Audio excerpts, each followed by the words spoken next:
नमस्कार. माझं नाव आयुष बडमुंदे. मी अमरावती जिल्ह्यामधल्या जयशिंगा या गावाचा रहिवासी.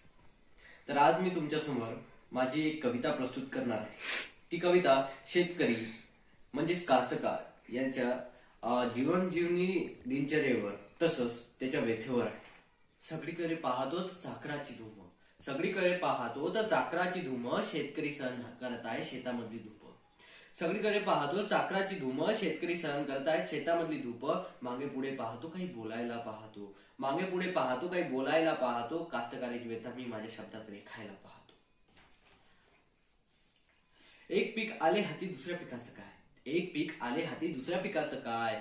व्याज दिलं कर्ज दिलं उरले हाती काय, व्याज दिलं कर्ज दिलं उरले हाती काय. पोट भरायला नव्हती, पोट भरायला भाकर नव्हती, घरात शांती नव्हती. पोट भरायला भाकर नव्हती, घरात शांती नव्हती. घराबाहेर सावकारी विष घ्यायला गेलो, खिसा निघाला खाली. घराबाहेर सावकारी विष घ्यायला निघालो, खिसा निघाला खाली. आत्महत्याची आता अधुरीच राहिली का. शेतात गेलो वीर पाहिली, मनात विचार आला, आज जीवनाचं करून द्यावाच त्याग. तेवढ्यात बेल आला आडवा म्हणे मालक असं, तेवढ्यात बेल आला आडवा म्हणे मालक असं नका करू. तेवढ्यात बेल आला आडवा म्हणे मालक असा नका करू. मी आणखी वजन वाहणार तुम्ही असं नका करू. नागर हाणू बी पेरू पुन्हा बी उधळू, नागर हाणू बी उधळू पुन्हा पेरणी करू. आणि आलच नाही काही हाती तर पुन्हा मेहनत करू, आणि आलच नाही काही हाती तर पुन्हा मेहनत करू. कधी तर तो दिवस येईल, कधी तर नसीब चमकेल, कधी तर तो दिवस येईल, कधी तर नसीब चमकेल. मेघ हे आपल्या कष्टाला पाहून कधी तर रडेल, मेघ हे आपल्या कष्टाला पाहून कधी तर रडेल. सुखाचा वारा आपल्या जीवनातही, सुखाचा वारा आपल्या जीवनातही. जरा दमाने घ्या थोडा विचार करा, जरा दमाने घ्या थोडा विचार करा. तुम्ही गेला मालक तर आमचं काय होईल याचा तरी विचार करा. त्याचे बोलणे ऐकून मन भरून आले, निराशेच्या भावनेतून निघून मी पुन्हा जगायला लागलोय. उत्तर त्याच्या प्रश्नाचे काय देऊ कळत नव्हते, उत्तर त्याच्या प्रश्नाचे काय देऊ कळत नव्हते. खरं तर मी कास्तकार आहे याचे दुःख होते, खरं तर मी कास्तकार आहे याचे दुःख होते. काय हालत झाली आमची कुणा दोष देऊ, काय हालत झाली आमची कुणा दोष. एक पुढारी उभा राहतो बोलतच जातो, शेतकऱ्याच्या आत्महत्याला प्रेमाचे स्वरूप देऊन जातो.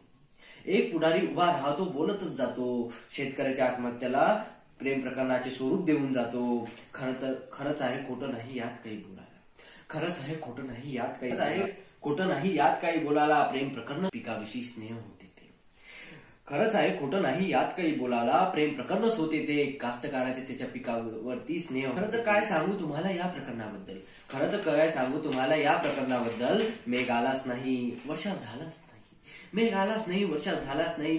फेकलेल्या बिया कधी उधळल्याच नाही, मेघ आलाच नाही वर्षाव झालाच नाही. फेकलेल्या बिया कधी उधळल्याच नाही. कर्जाचा सोहळा साहेब इथं कास्तकाराचं प्रेम प्रकरण चालू झालंच नाही. बोलायला खूप गोड वाटते वास्तवात आहे खूप कडू, बोलायला खूप गोड वाटते वास्तवात आहे खूप कडू. प्रेम प्रकरण म्हणणारो लाज विकून खाल्ली का जणू. बोलायला खूप गोड वाटते वास्तवात आहे खूप कडू, बोलायला खूप गोड वाटते वास्तवात आहे कडू. प्रेम प्रकरण म्हणणारो लाज विकून खाल्ली का जणू. हात जोडतो विनंती करतो, हात जोडतो विनंती करतो असं नका करू. हात जोडतो विनंती करू असं नका करू. मदत नका करू मात्र, मदत नका करू पण मात्र कास्तकाराचे अपमान नका करू. मदत नका करू पण मात्र कास्तकाराचे अपमान नका करू. अशा प्रकारे माझ्या कास्तकाराची अवहेलना नका करू, अशा प्रकारे माझ्या कास्तकाराची अवहेलना नका करू.